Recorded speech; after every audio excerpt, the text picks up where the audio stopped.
God, we are living in a society full of victims. We are living in a society full of men with sensitive feelings. We only seem to talk about stuff like this in the NBA too. I swear to God, sometimes I really do believe the NBA, or at least players in the NBA, are at war with their own fan base.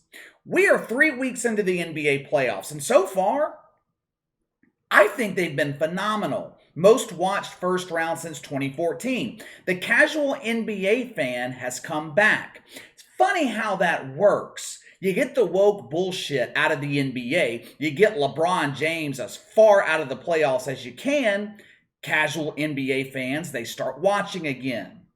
Leave it to ESPN, though, to casually try to spin something into a racial issue. I got to admit to you, I am disappointed in JJ Redick.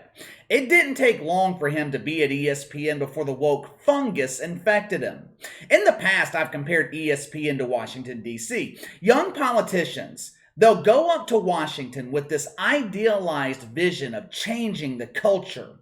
I'm bringing change to Washington. My values will never be compromised. Of course, what ends up happening? Washington corrupts them. It's the same thing at ESPN. People start working at ESPN, they have integrity, they have common sense, but it doesn't take long for the cancer of wokeism to take over.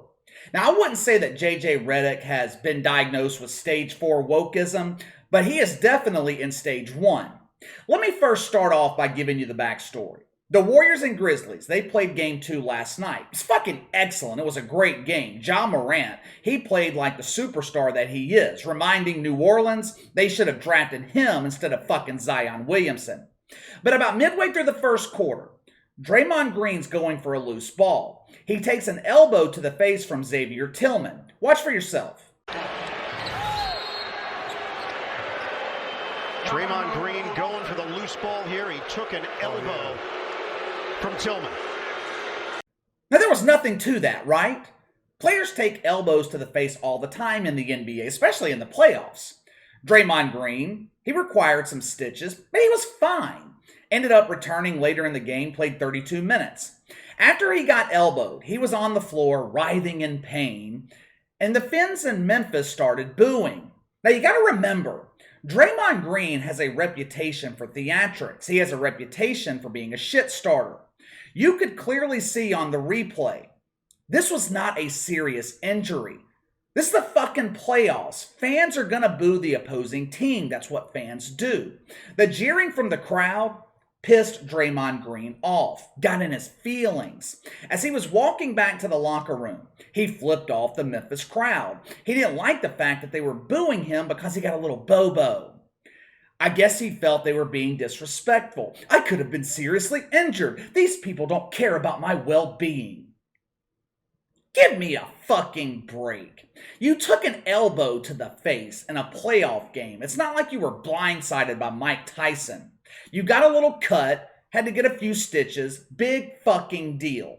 I've seen worse injuries with my little nephews. Draymond Green, he was asked about fans in Memphis booing him in the postgame press conference. Listen to what he had to say.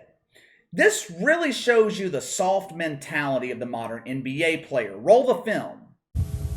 After you got hit in the eye when you walked off the court, you flipped off the fans. It looked like, what was going through your mind?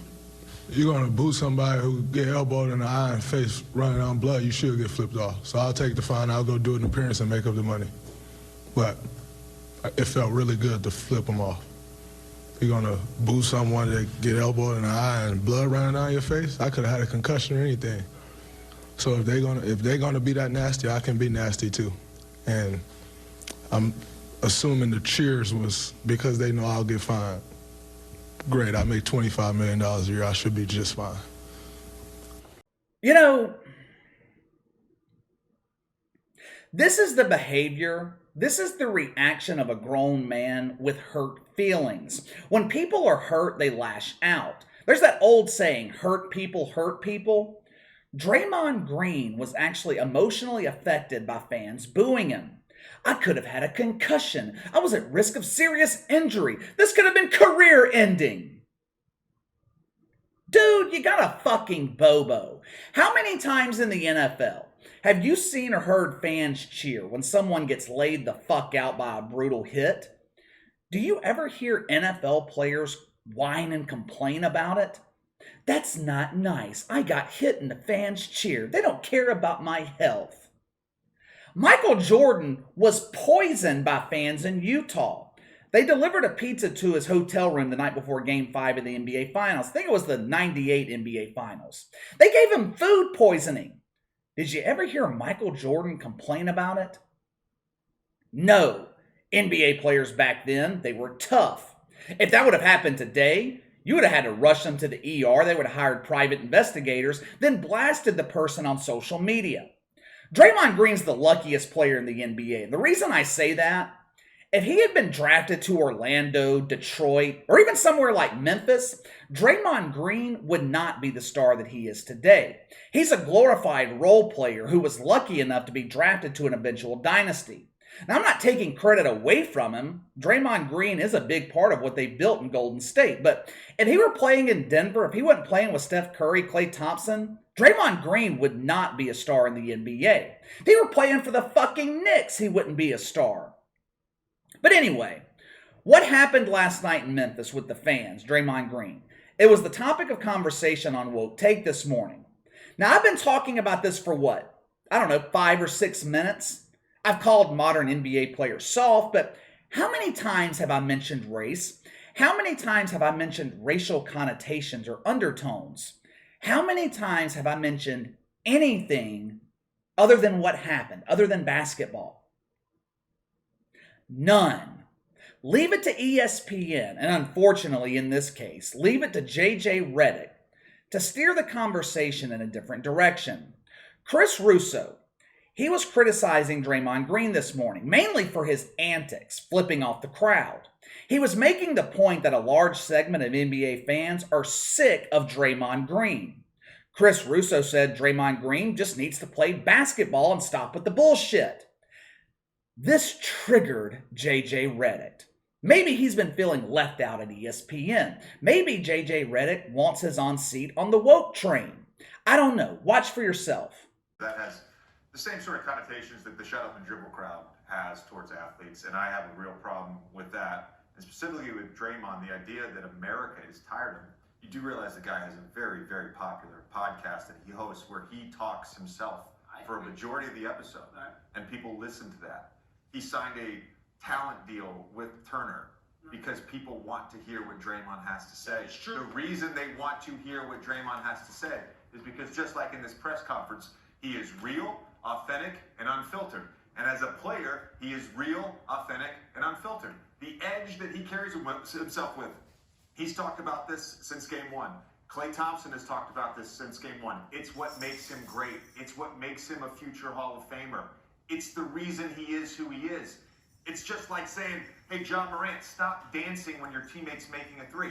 The reason John Morant is great is because he plays with joy and fun and a carefree attitude and a fearlessness. You can't take away what makes a player great. So there's no shut up and play. He is so polarizing. I think for all the fans that you think listen to the podcast or watch him, I can give you 50 million fans who would tell you the same thing. Enough already. So he is a polarizing athlete. Sure, there are certain younger fans especially that like to hear him play.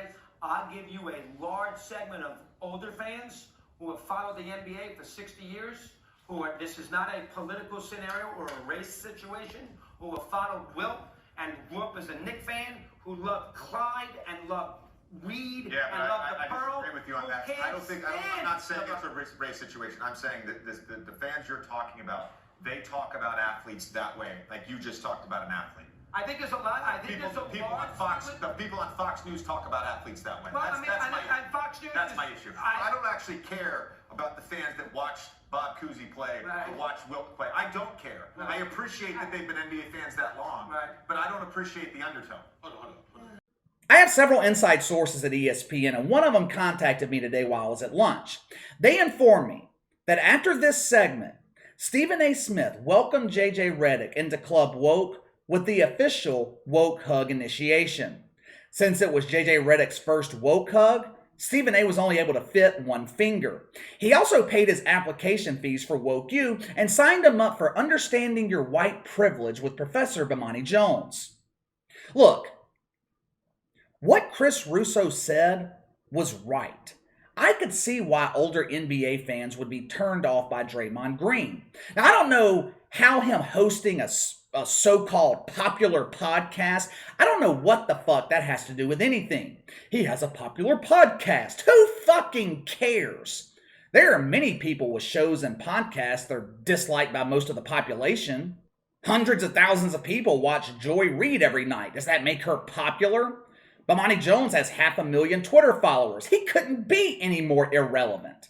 I'd be willing to bet most NBA fans don't even know Draymond Green has a podcast. So I'm struggling to understand how his podcast is supposed to mean he's a popular NBA player.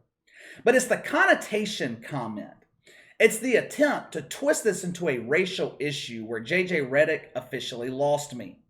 I know he said towards the end, I'm not trying to make this a racial issue. Yeah, you were, dude. That is exactly what you were trying to do. You ended the damn clip talking about the undertones. There is no racial undertone here. Fans in Memphis, they were booing Draymond Green because they don't fucking like Draymond Green.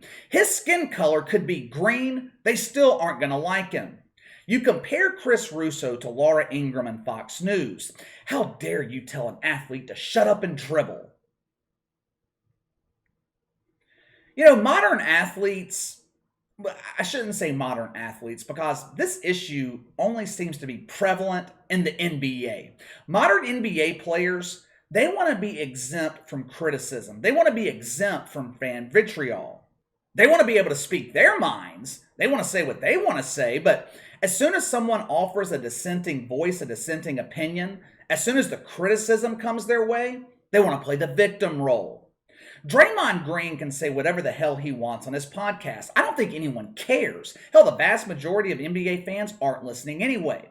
But Chris Russo, he was specifically talking about Draymond Green's behavior on the court.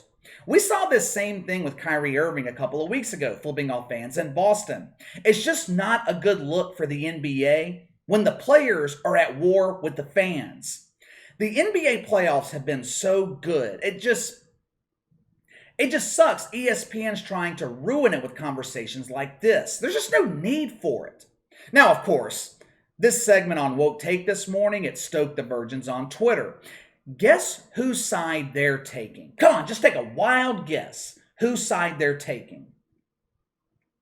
They are welcoming JJ Redick with open arms into Club Virgin, but guess how Chris Russo's being described? Racist old white man. I told you guys the entire time, all old white men are racist. Shocking, I know, but let me know what you think. Draymond Green flipping off fans in Memphis, then pulling the I make more money than you card in the press conference. And JJ Redick jumping aboard the woke train at ESPN. How disappointing. Sound off in the comments below. Make sure to like and subscribe. Click the notification bell to receive all notifications from the channel. Best way to contact me is by email at btlkc84@gmail.com, KC_BTL84 on Twitter. I'll see you guys tomorrow.